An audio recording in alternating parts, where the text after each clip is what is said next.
निराकार ब्रह्मा जी, क्या मुझे भी अपने पूर्वजों की भांति तपस्या करते करते अपने प्राणों का बलिदान करना होगा? क्या मुझे आपकी कृपा और आशीर्वाद की प्राप्ति नहीं होगी? हे परमपिता, आज मैं आपके दर्शन करूंगा, अन्यथा अपने पूर्वज, पिता और पितामह की भांति आपका स्मरण करते करते इसी स्थान पर अपने प्राण त्याग दूंगा। दर्शन दो ब्रह्मदेव, दर्शन दो, दर्शन दो ब्रह्मदेव, दर्शन दो, दर्शन दो, दर्शन दो ब्रह्मदेव, दर्शन दो, दर्शन दो, दर्शन दो ब्रह्मदेव, दर्शन दो, दर्शन दो, दर्शन दो, अन्यथा आपका ये भक्त इस जगत से चला।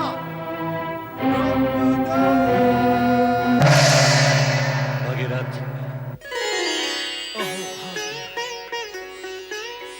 अहो भाग्य, भगीरथ, हम तुम्हारी तपस्या से प्रसन्न हुए। मांगो, वरदान मांगो। अहो भाग्य देव, अहो भाग्य, आपके दर्शन पाकर मेरे प्राणों में नवीन चेतना का संचार हुआ है प्रभु। आज विश्वास हुआ है कि मेरा जीवन सफल हो गया, सफल हो गया प्रभु, सफल हो गया। अभी भी अपने दम और शक्ति में भ्रमित थे। सुंदरी, स्वर्ग सुंदरी, सुंदरियों, नृत्य आरंभ करो। नहीं, ये संभव नहीं है। उस कायर इंद्र के सामने नृत्य संभव है? देवराज इंद्र तो सबके अधिपति हैं, वे श्रेष्ठ हैं। उस दुष्ट का नाम ना लो हमारे सामने। उसका गुणगान हमें सहन नहीं। ये तो सारा जगत जानता है कि तामसिक और दुष्स्वभाव वाले किसी की प्रशंसा और गुणगान सुन नहीं सकते। नारायण नारायण। ए नारद, हमारे यहाँ जब भी आया करो, नर नारायण का जाप छोड़कर आया करो। तुम्हारे आने से पूर्व ये सुंदरी इंद्र के नाम का जप कर रही थी। हम किसी भी इंद्र का नाम सुनना नहीं चाहते। न राज इंद्र, न जीत इंद्र, न धर्म इंद्र। अब तुम कहो, कैसे आना हुआ? चलाया संदेश सुनाने। संदेश या उपदेश? संदेश, संदेश तो सदा ही शुभ होते हैं दैत्यराज। जीवन को उचित दिशा देकर सुखी बनाने के लिए होते हैं ये संदेश। सज्जन इनसे लाभ उठाते हैं और दुर्जन तो संदेश देने वाले को भी हानि पहुंचाते हैं। ए नारद, क्या क्या बोलते रहते हो तुम? हमारी बुद्धि में न समाने वाली बातें न बोला करो। बुद्धिमान की बुद्धि में तो मेरी बातें तुरंत समा जाती है दैत्यराज। न जाने आपकी बुद्धि में क्यों नहीं समाती। इसे मैं अपना दुर्भाग्य मानकर अपने आप को अभागा कहता हूँ, परंतु आपको क्या कहूँ? कुछ भी कहो, अभागा न कहना।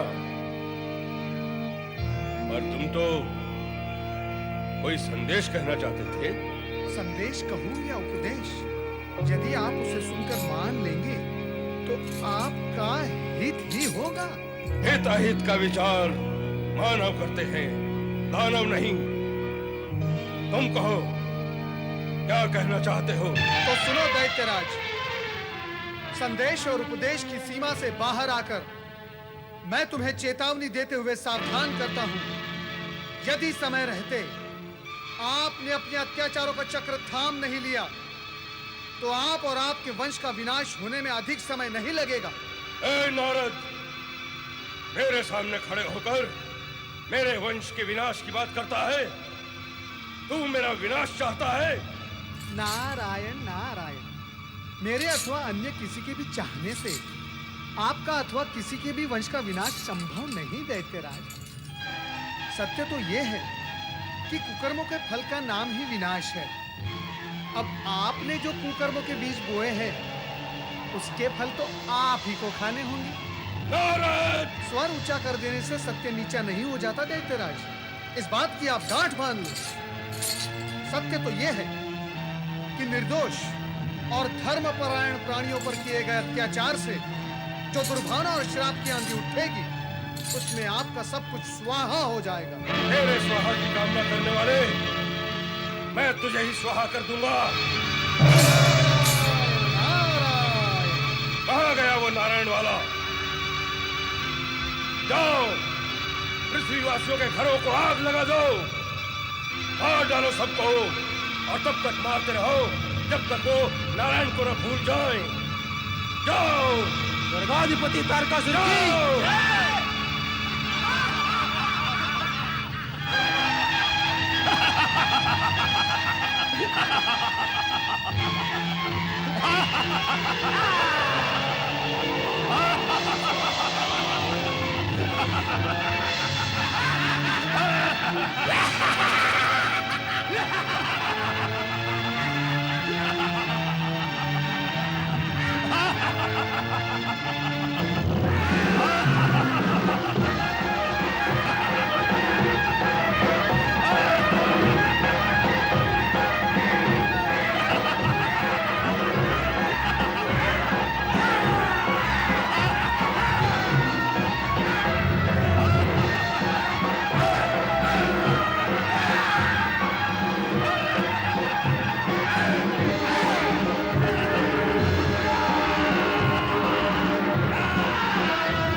ओम नमः शिवाय।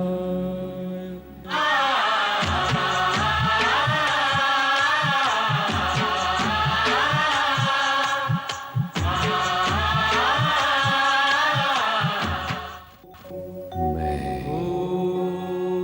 ओंकार हूँ।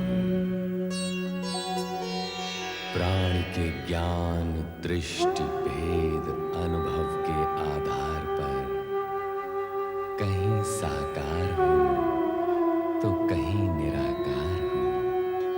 मैं ओंकार हूँ।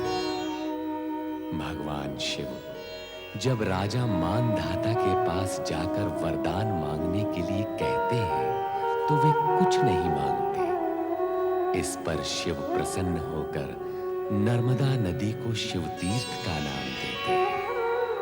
पर विंध्य पर्वत के पास जाने पर वो अहंकारवश सुमेरु से ऊंचा होने का वरदान मांगता है, जिसे देकर शिवजी ऋषि अगस्त्य को बुलाकर उनके द्वारा पुनः विंध्य को झुक जाने के लिए बाध्य कर देते हैं।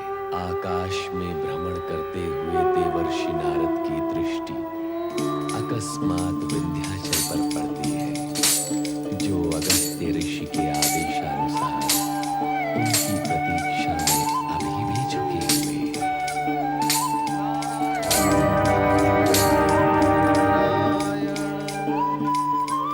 जय जय ना।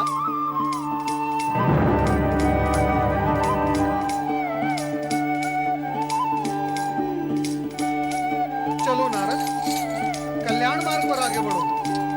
नारायण नारायण नारायण नारायण नारायण श्रीमन नारायण नारायण नारायण। पर्वतराज, ये अभिनय की मुद्रा क्यों धारण कर रखी है? देवर्षि, ना तो मैं पर्वतराज रहा, ना अभिनय करने की मानसिकता है मुझ में। इस दुख और निराशा का कारण क्या है? और आपका ये आकार लघु कैसे हो गया? और इस प्रकार झुके झुके क्यों हो? मुनिवर, अगस्त जी का यही आदेश है, जब तक वे दक्षिण से न लौटे मैं इसी प्रकार झुका रहूं। अज्ञान की भी कोई सीमा होती है, किंतु तुम्हारा ज्ञान असीम है, असीम। विंध्याचल तन के झुकने को झुकना नहीं कहा जाता, विनम्रता के साथ मन से झुकने को झुकना कहा जाता है। यदि तुम्हारा गर्व गल गया हो तो सीधे खड़े हो जाओ। किंतु मुनिवर का आदेश, वे क्रोधित हो जाएंगे। उनका आदेश और उद्देश्य दोनों पूर्ण हो चुके हैं। अब वो कभी लौट कर नहीं आएंगे। क्या वे लौट कर नहीं आएंगे? तो सदा के लिए मुझे इसी प्रकार झुका रहना होगा? नारायण नारायण, शब्द को नहीं विंध्यराज, अर्थ को पकड़ो, अर्थ को। मैंने तो आपके शब्दों को सत्य माना था। आपने कहा था भगवान शिव की आराधना करने से मैं सुमेरु से भी ऊंचा हो जाऊंगा। अवश्य कहा था राजन, मैंने अवश्य कहा था। किंतु उतनी ही ऊंचाई उचित होती है जो लोकहित और धर्म में बाधक न हो। मेरे पश्चात शिवजी ने भी तुम्हें अपना संतुलन बनाए रखने के लिए समझाया था, किंतु तुम नहीं माने, अपने हट पर अड़े रहे। ये हट और ऊंचा होने की महत्वाकांक्षा आप ही ने मेरे मन में जागृत की थी देवर्षि। नारायण नारायण, ये तो मेरा स्वभाव है। तीनों लोक में घूमकर मैं यही काम करता रहता हूँ। इस जगत में लोभ और आकर्षण के अनेक साधन हैं। स्वार्थवश, कुटिलतावश अथवा व्यवसायवश जगत के प्राणी लोभ और आकर्षण की रचना तो करते ही रहते हैं। तो क्या हमें भी अपनी अज्ञानतावश उनके वश में हो जाना चाहिए? नारायण नारायण, अपनी सतसत विवेक बुद्धि का उपयोग करना आवश्यक नहीं। राजन, विधाता ने आकर्षण और महत्वाकांक्षा की सृष्टि की है, तो प्राणी को ज्ञान और भविष्य की चेतना भी दी है। आप धन्य हैं देवर्षि, विधाता ने आपको सोच विचार करके ही रचा है। आप मारते भी हैं और उबारते भी हैं। आप भूल रहे हैं राजन, न कोई किसी को मार सकता है न मार सकता है। प्राणी स्वयं ही अपना विधान रचता है। मेरे कहने अथवा महत्वाकांक्षा जागृत करने के उपरांत तुम्हें ये सोचना चाहिए था कि अत्यधिक ऊंचाई प्रकृति के कार्य में बाधक न हो। राजन, शिव भक्ति करके शिव कृपा पाकर अभी भी तुम वही हो जहां थे। अब ताड़ना प्रताड़ना बहुत हुआ देवर्षि, उबरने का मार्ग बताइए ना। विनम्रता से झुककर पुनः शिवाराधना करो, कल्याण होगा। नारायण नारायण नारायण नारायण नारायण। ओम नमः शिवाय, ओम नमः शिवाय। ओम नमः शिवाय, ओम नमः शिवाय।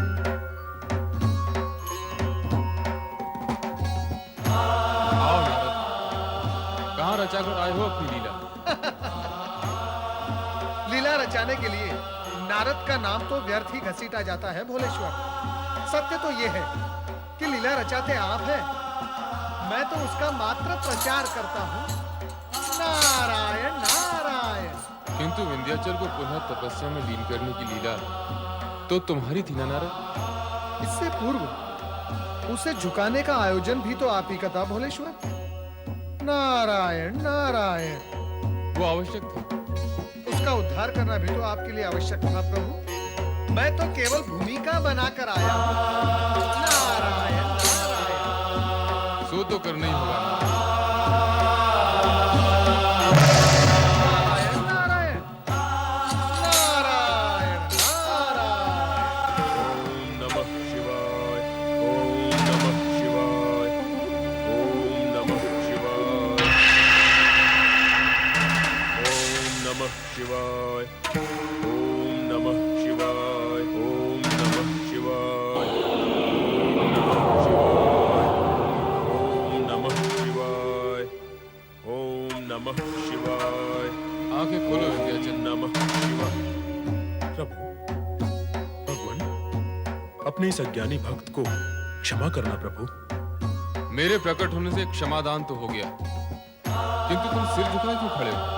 गुरु ज्ञानी कहते हैं मन का अहंकार मस्तक में समा जाता है, इसी कारण मस्तक तना रहता है, किंतु झुका हुआ मस्तक अहंकार रहित होता है।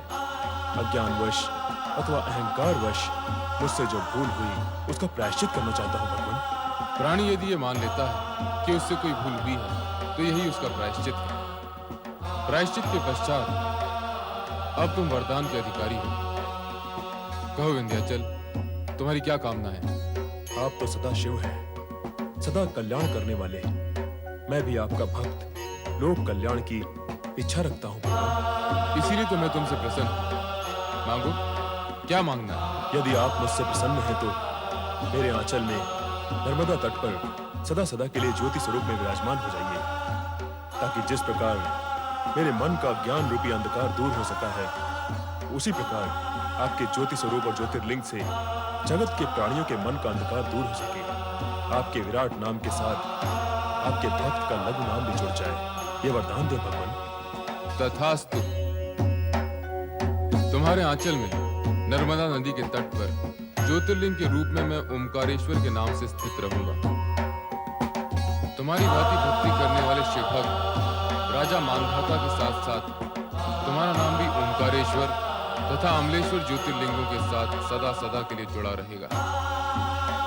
और इन ज्योतिर्लिंगों की आराधना करने वालों को मनोवांछित सिद्धि प्राप्त होगी। मंगल भव।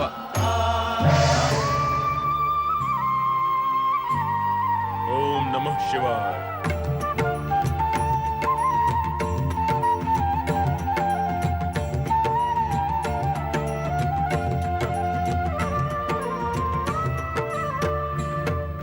शिव के भक्त जनों ने पुकारा जब संकट पड़ने पर, शिव के भक्त जनों ने पुकारा जब संकट पड़ने पर, तब तब ज्योतिर्लिंग में पधारे अजर अमर शिव शंकर। अजर अमर शिव शंकर, अजर अमर शिव शंकर, अजर अमर शिव शंकर, अजर अमर शिव शंकर, अजर अमर शिव शंकर, अजर अमर शिव शंकर, अजर अमर शिव शंकर, अजर अमर शिव शंकर।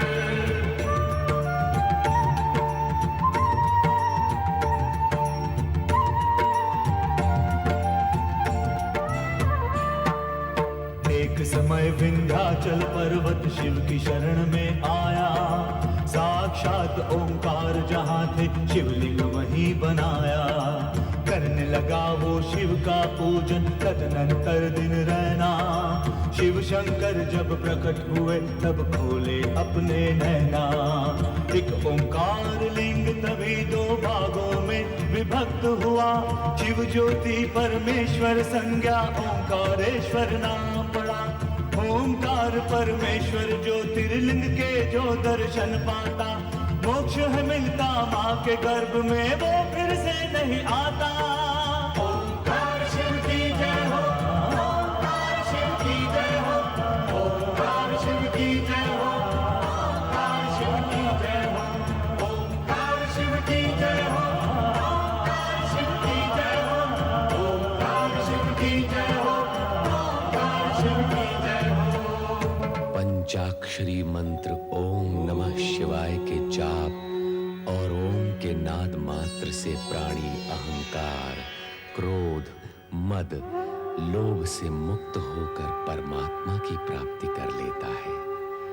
विंध्यराज के तप से प्रसन्न होकर भगवान शिव उनके समीप नर्मदा तट पर सदा के लिए ज्योति रूप में विराजमान हो गए। किंतु असुर प्रवृत्तियों के पालक तारकासुर अभी भी अपने दंभ और शक्ति में भ्रमित थे। सुंदरी, स्वर्ग सुंदरी। सुंदरियों, नृत्य आरंभ करो। नहीं, ये संभव नहीं है। उस कायर इंद्र के सामने नृत्य संभव है? देवराज इंद्र तो सबके अधिपति हैं, वे श्रेष्ठ हैं। उस दुष्ट का नाम ना लो हमारे सामने। उसका गुणगान हमें सहन नहीं। ये तो सारा जगत जानता है कि तामसिक और दुस्वभाव वाले किसी की प्रशंसा और गुणगान सुन नहीं सकते। नारायण नारायण। ए नारद, हमारे यहाँ जब भी आया करो, नर नारायण का जाप छोड़कर आया करो। तुम्हारे आने से पूर्व ये सुंदरी इंद्र के नाम का जप कर रही थी। हम किसी भी इंद्र का नाम सुनना नहीं चाहते। न राज इंद्र, न जीत इंद्र, न धर्म इंद्र। अब तुम कहो, कैसे आना हुआ? चलाया संदेश सुनाने। संदेश या उपदेश? संदेश। संदेश तो सदा ही शुभ होते हैं दैत्यराज। जीवन को उचित दिशा देकर सुखी बनाने के लिए होते हैं ये संदेश। सज्जन इनसे लाभ उठाते हैं और दुर्जन तो संदेश देने वाले को भी हानि पहुंचाते हैं। ए नारद, क्या क्या बोलते रहते हो तुम? हमारी बुद्धि में न समाने वाली बातें न बोला करो। बुद्धिमान की बुद्धि में तो मेरी बातें तुरंत समा जाती है दैत्यराज। न जाने आपकी बुद्धि में क्यों नहीं समाती। इसे मैं अपना दुर्भाग्य मानकर अपने आप को अभागा कहता हूँ, परंतु आपको क्या कहूँ? कुछ भी कहो, अभागा न कहना। पर तुम तो कोई संदेश कहना चाहते थे। संदेश कहूँ या उपदेश, यदि आप उसे सुनकर मान लेंगे तो आपका हित ही होगा। हित अहित का विचार मानव करते हैं, दानव नहीं। तुम कहो, क्या कहना चाहते हो? तो सुनो दैत्यराज, संदेश और उपदेश की सीमा से बाहर आकर मैं तुम्हें चेतावनी देते हुए सावधान करता हूं। यदि समय रहते आपने अपने अत्याचारों का चक्र थाम नहीं लिया तो आप और आपके वंश का विनाश होने में अधिक समय नहीं लगेगा। ए नारद, मेरे सामने खड़े होकर मेरे वंश के विनाश की बात करता है? तू मेरा विनाश चाहता है? नारायण नारायण, मेरे अथवा अन्य किसी के भी चाहने से आपका अथवा किसी के भी वंश का विनाश संभव नहीं दैत्यराज। सत्य तो यह है कि कुकर्मों के फल का नाम ही विनाश है। अब आपने जो कुकर्मों के बीज बोए हैं उसके फल तो आप ही को खाने होंगे। नारद! स्वर ऊंचा कर देने से सत्य नीचा नहीं हो जाता दैत्यराज। इस बात की आप गांठ बांध लो। सत्य तो यह है कि निर्दोष और धर्मपरायण प्राणियों पर किए गए अत्याचार से जो दुर्भावना और श्राप की आंधी उठेगी उसमें आपका सब कुछ स्वाहा हो जाएगा। मेरे स्वाहा की कामना करने वाले, मैं तुझे ही स्वाहा कर दूंगा। नारायण। कहाँ गया वो नारायण वाला? जाओ, पृथ्वीवासियों के घरों को आग लगा दो, मार डालो सबको, और तब तक मारते रहो जब तक वो नारायण को न भूल जाए। जाओ, स्वर्गाधिपति तारकासुर की जाओ।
आओ नारद, कहां से आ रहे हो पुत्र?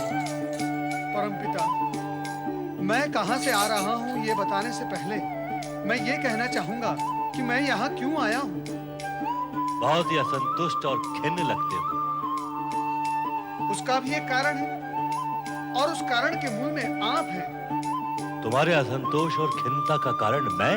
केवल मुझे ही नहीं परमपिता, संपूर्ण मानव जाति और देवगण को आपने असंतुष्ट कर रखा है।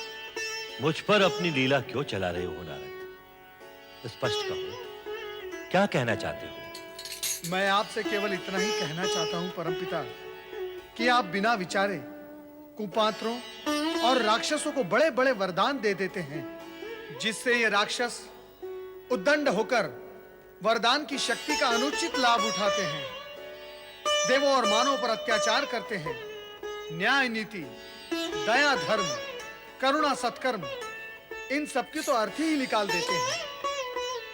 लगता है किसी असुर द्वारा पीड़ित होकर यहाँ आ रहे हो।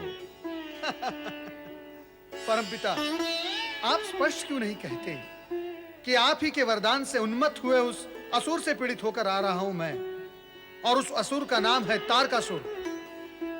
अब तो आप जान गए ना कि मैं कहां से आ रहा हूं। तारकासुर को तुमसे क्या शत्रुता हो सकती है नारद? नारायण नारायण, वही जो दुष्ट को सज्जन से होती है। देवताओं से उसकी क्या शत्रुता थी?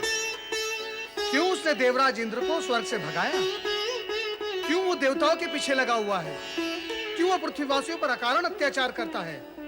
क्या कारण है उसके इन सब उत्पातों का? उसकी दुष्टता, उसकी तामसिकता, उसकी असुरी वृत्ति, उसका उद्दाम अहंकार। ऐसे नीच प्राणी किसी कारणवश किसी के शत्रु नहीं होते, वो तो अकारण ही शत्रु हो जाते हैं। यदि कोई कारण होता भी है तो अत्यंत समुचित, अर्थात कारण तुमने उसे दिया। परमपिता, दुष्ट को अपनी दुष्टता त्यागने के लिए कहना उसकी दुष्टता को अधिक विकराल बना देता है। मैंने तो तारकासुर से केवल इतना ही कहा कि वो पृथ्वीवासियों पर अत्याचार न करें, अन्यथा इसके परिणाम अशुभ होंगे। बस इतना सुनते ही उसकी भ्रिकुटी तन गई। मैं वहां से भाग निकला। आप हंस रहे परमपिता? हंस ले, किंतु इतना ध्यान रहे, यदि वो आज मुझ पर क्रोधित हो सकता है तो कल आप पर भी हो सकता है। नहीं नारद, ऐसा कभी नहीं होगा। तारकासुर की शत्रुता देवगणों से सत्ता और अधिकार को लेकर है। वो ब्रह्मा, विष्णु और महेश से कभी शत्रुता नहीं रखेगा। परमपिता, तो फिर पृथ्वीवासियों से उसकी क्या शत्रुता है? वो उन पर दिन प्रतिदिन अत्याचार क्यों करता है?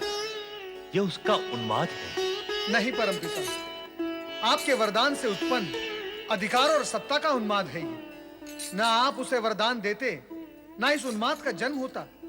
परमपिता, ये असुर तपस्या करते हैं केवल वरदान प्राप्त करने के लिए, ताकि उससे प्राप्त शक्तियों का दुरुपयोग कर सके। एक अथवा दो उदाहरणों को छोड़कर इस जगत में ऐसा हुआ ही कौन है जो शक्ति को पचा सके, और भविष्य में भी इसके होने की कोई संभावना नहीं। भविष्य में पापात्माओं का पांव दबाने वाले भी अपने आप को शक्तिमान बनाते हुए अपनी शक्ति का दुरुपयोग करने से चूकेंगे नहीं नारद। किंतु नारद, तारकासुर को वरदान अकारण प्राप्त नहीं हुआ। उसने तप किया था। ब्रह्मदेव, तप को मैंने, मेरे पिता और पितामह ने भी किया है, किंतु हमें वरदान का फल आज तक प्राप्त नहीं हुआ। ये स्वर तो पहचाना सा है। हाँ, ये भागीरथ का स्वर है। ब्रह्मदेव, मैं आपसे वरदान मांगने के लिए युगों से तपस्या कर रहा हूँ। मुझ पर कब प्रसन्न होंगे देव? दर्शन दो। परमपिता, भगीरथ आपको पुकार रहा है। अनेक बार पुकार चुका है, फिर भी आपने अभी तक उसकी पुकार का उत्तर नहीं दिया। असुरों की तपस्या एवं पुकार पर तो आप शीघ्र प्रसन्न हो जाते हैं, फिर भगीरथ जैसे तपस्वी को आप क्यों तड़पा रहे हैं? राजा भगीरथ के पूर्वजों ने भी तपस्या करते करते अपने प्राणों को त्याग दिया, किंतु उनकी तपस्या का भी आपने फल नहीं दिया। ये पक्षपात क्यों परमपिता? विधि के विधान में पक्षपात जैसा कुछ भी नहीं है नारद। प्रत्येक कार्य पाप और पुण्य के गणित पर आधारित होता है। तारकासुर के पूर्वजों का कर्म पृष्ठ अलिखित और पाप से शून्य था, जबकि भागीरथ के पूर्वजों का कर्म लेख पुण्य से शून्य और पाप से पूर्ण था। तुम स्वयं इस सत्य का अवश्य जानते होंगे, और यह भी जानते होंगे कि प्रत्येक कार्य का अपना निश्चित दिवस होता है, समय होता है, और भागीरथ की कामना पूर्ति करने का समय भी आ गया। नारायण नारायण। हे सृजनहार, हे सृष्टि के रचनाकार ब्रह्मा जी, क्या मुझे भी अपने पूर्वजों की भांति तपस्या करते करते अपने प्राणों का बलिदान करना होगा? क्या मुझे आपकी कृपा और आशीर्वाद की प्राप्ति नहीं होगी? हे परमपिता, आज मैं आपके दर्शन करूंगा, अन्यथा अपने पूर्वज, पिता और पितामह की भांति आपका स्मरण करते करते इसी स्थान पर अपने प्राण त्याग दूंगा।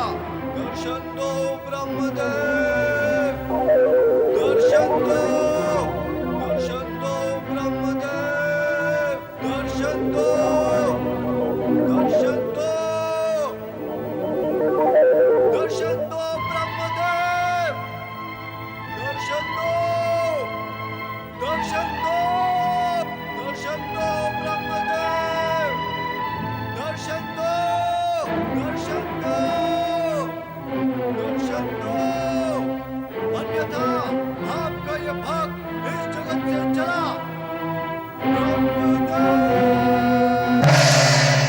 भगीरथ,